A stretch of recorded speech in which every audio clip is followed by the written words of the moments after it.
Hello everyone, and welcome back to Skyrim.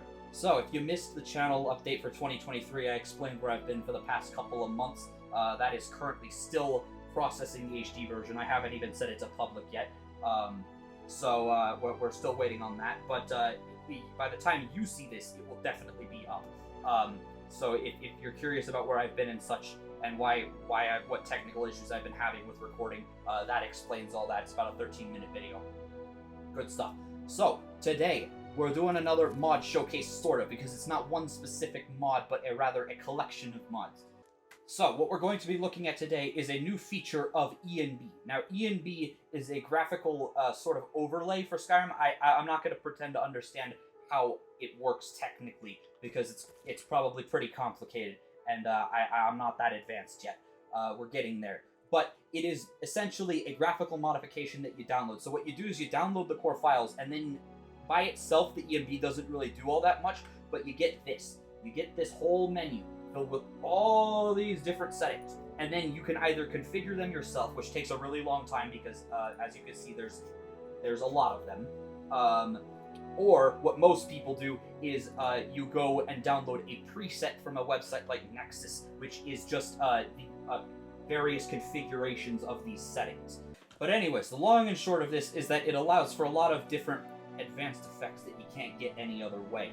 And one of these, most recently as of mid-November 2022, is Complex Parallax. So for both terrain and other things. And that's what we're going to be looking at today. Now, I think I'm going to format this a little bit different, where after I introduce everything, I'm just going to stop talking and let the visuals do the talking.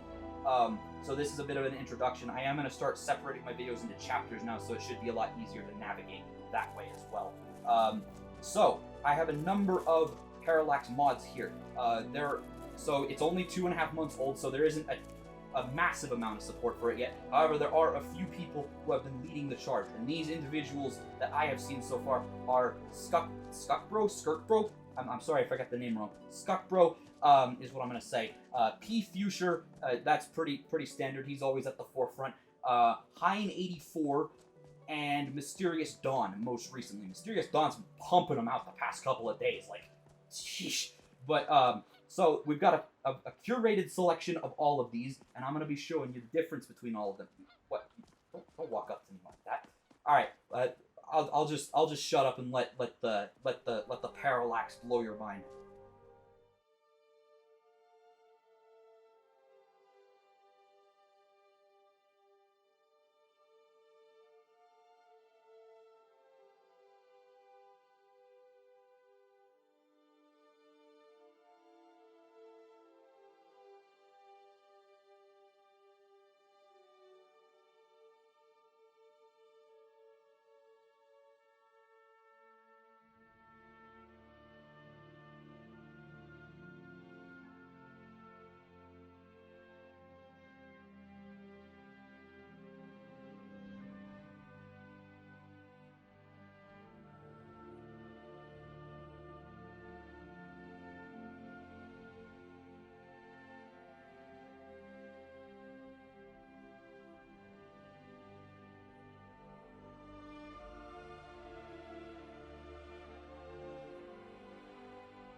So yeah, so that's most of what we're going to talk about in this video. I am going to take a couple seconds to talk about a couple drawbacks, because there are some. Some are just kind of inherent drawbacks, such as performance. These will come with a fairly sizable performance hit. You can't really see that here because I've just got a monster graphics card now, and I also can't exactly show you because I'm not really sure why it's like this. Maybe it's because I manually added these to the INI file, but for whatever reason I can't toggle these off with this menu. The only way I can do that is either by turning the entire thing off, like that, or by going in, or by quitting the game, going into the INI file, and then setting these trues to false. So I can't really exactly show you exactly a concrete performance hit for these, because the only difference I can show is, like, obviously I jump up to like 190 frames per second here, and then I drop down to 102 or 78 here. But that's all of the effects, including the advanced lighting and stuff like that, so you can't just attribute all of that to the parallax. So that's the first drawback, obviously. Second drawback, this could be, this is kind of a situational one. I find it's most noticeable on mountains, and that's that you can get some weird warping, especially on like near jagged edges. Like, look at that. What? Like, that is wild. Yeah, so it's kind of funky with mountains, but I'm totally willing to ignore that if it gets you that much depth and stuff.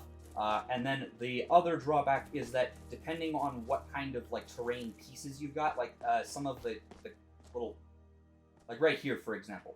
So if you come down here, you can see we got, where is it? Where are they? You know, we're gonna turn off the grass just so it's easier to find all this crap. So here, as you can see, for example, right here it's working. So you've got the rocks and everything. But if you come over to like these kind of smaller terrain pieces where they're like cliffs and stuff like that, you can see that same texture over there from the rocks is applied here, but it doesn't give the 3D depth effect. It still gives you the shadows, which is kind of interesting. I'm not sure if that's the terrain parallax shadows or if that's something else in the EMB, but yeah, that's another thing you should take note of, is it doesn't necessarily work everywhere. But that is something that could potentially be solved with time, or I might just be doing something wrong. I don't think I am, because I'm not really letting anything else mess with them.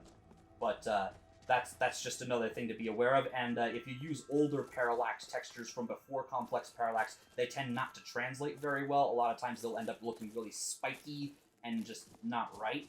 And what I heard from Boris, who is the developer, Boris Vorontsov, the developer of ENB, he claims that it is because they are missing height map data. And I'm still learning what all that stuff means. I'm relatively new to all this. But that is the main thing. And I don't know if old parallax, vanilla parallax effects didn't need height maps at all, or if they just didn't really do anything, so a lot of people didn't include them. I'm not really sure what exactly the dynamic is there. But that is another issue you can have. If you don't download the right textures, you can get stuff that looks very, very wrong and not right. But we don't have any of that here, at least none that I've identified. So this is probably a bit of a shorter video. Like I said, I wanted to let visuals themselves do most of the talking rather than me, because I think they're better at talking than me, probably. I think they made their case pretty well. So thank you guys so much for watching this video. If you liked it, maybe click subscribe or like it or comment, say, Sarcastic Dragon, there's a chest here. And you're right, there is. Where'd you come from? Unmarked locations pack. I see. Alright, that's interesting. Alright, so anyways, thank you guys so much for watching this video, and I will see you guys next time. Peace out.